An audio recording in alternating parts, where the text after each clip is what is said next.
my notes. Let's talk about the other thing too.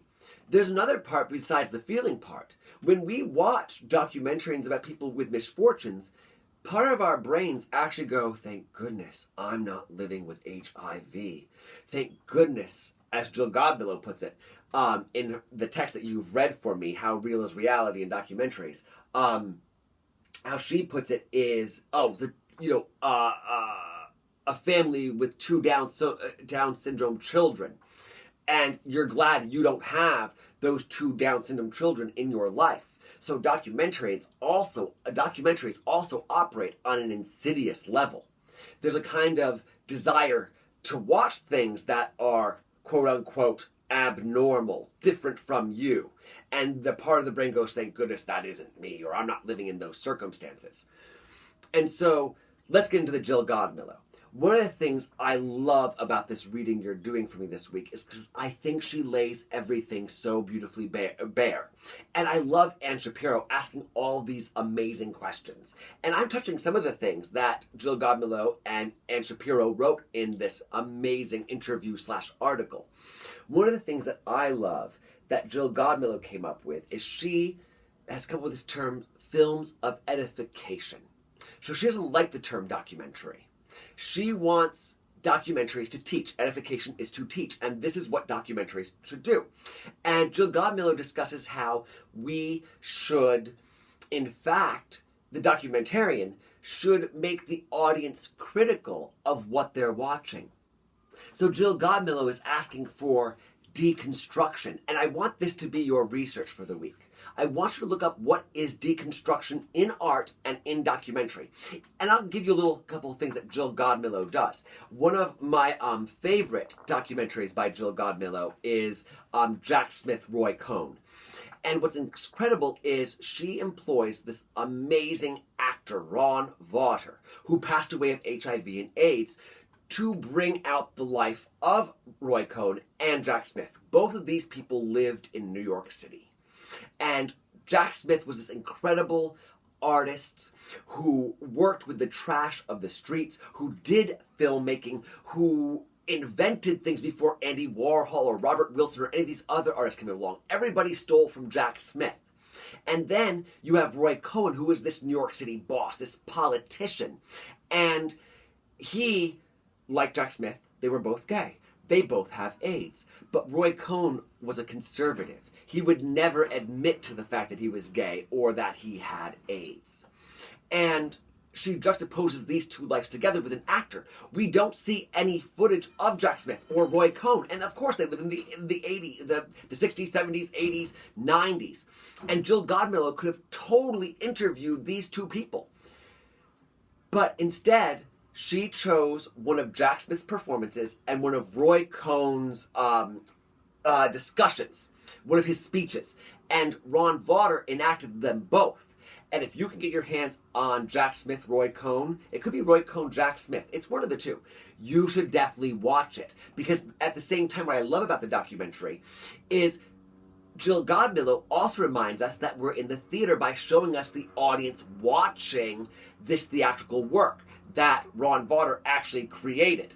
So Ron Vawter created it, and Jill Godbillow filmed it and created this incredible film document. As you know, as Ron Vawter created this incredible theater document.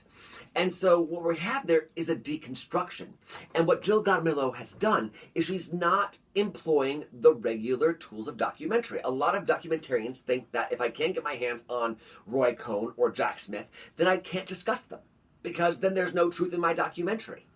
So Jill Godbillow opens up this whole idea of what documentary can be, and she keeps reminding us that documentaries or films of edification should not only teach, but they should make us critical of what we're watching, of what we're taking in.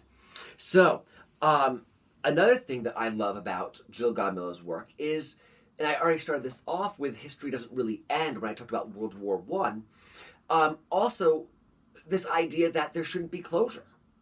Why should there be closure in documentary unless the problem is really solved? There have been so many documentaries on hunger in the United States. in the United States, hunger with kids in the United States, many of them, and we've never solved the problem, even though this problem could easily be solved. And you have to ask, well, why does no one want to solve it? Is it something that is easily solved? What is the United States really wrapped up in if they cannot solve the hunger of their citizens? So that's just something to think about. Is there something else?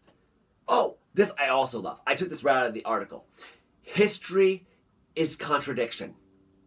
And so your documentaries should contradict themselves. Contradictions actually bring up truth. So I hope this video on documentary gets you thinking.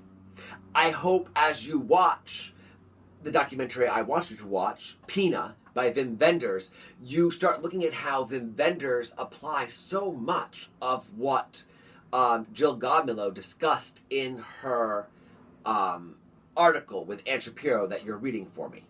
So wow, it's so weird I will say this, it's so weird to create a document and you can't take an edit, because normally, to be honest with you, I usually stop my videos when I fumble or I make an edit. And now I'm not. I can hear this helicopter, which I assume you can hear. I have two people in my house working right now. One doing drywalling and put up new walls in our boudoir / closed-in balcony, and another guy fixing our boiler, not fixing our boiler, putting a brand new boiler. And I told him I was going to be doing this video, and don't even worry, keep the sounds coming, because I really felt like you really should try to just let the camera roll and see what you catch and let people see you as human, and that somehow there may be more truth in this. And as I talk about more truth in this, there are two styles that I want to talk about: cinema verite and direct cinema. So cinema verite is a very popular form of documentary from the 1960s, where you as the audience are always aware of the camera and the filmmaker. And this is one way that people try to get at truth, and it certainly feels like post-World War II ideas. And then there is direct cinema, and that's what we're doing right now. Like, I haven't moved my camera, I've left it in one spot, and you are just observing. You may have even forgot the camera was here because it's not moving. Though I keep pointing at it and talking to it and moving my hands around it, and I kind of know what my frame is. So maybe you are aware of it. But direct cinema is when you just record and you're trying to be objective. And when you look at Wim Wenders' work, I really should say this for In the Real, but I guess I'm going to plant the seed now. When you look at Wim Wenders' work, is it cinema verite? Is it direct object? Is it a normal, traditional documentary with a beginning and middle and end? So I want you to think about those things as you watch Pina. So yeah, I think I've gotten everything out that I wanted to say. I hope this had good flow for you. I hope you enjoyed the fact that truth is before you. And I was just thinking about like anything else I did when I set up this shot. Oh yeah, I didn't use any hair products. I didn't worry about completely what I was wearing. I just am myself completely, and letting this rip and roll and hoping that you learn something from it. And I wonder, really, do you feel, since this is one shot, that there's more truth in this? Or is there less truth? Should I have changed to a different room and shown you more of my personal life? I don't know.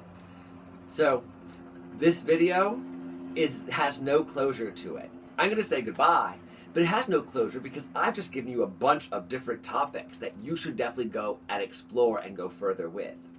So, it's open. So, there's another part of it that's very Jill Godmilow. So, I hope you've enjoyed this work, and I look forward to our next instructional video. I cannot wait to make it. Bye-bye.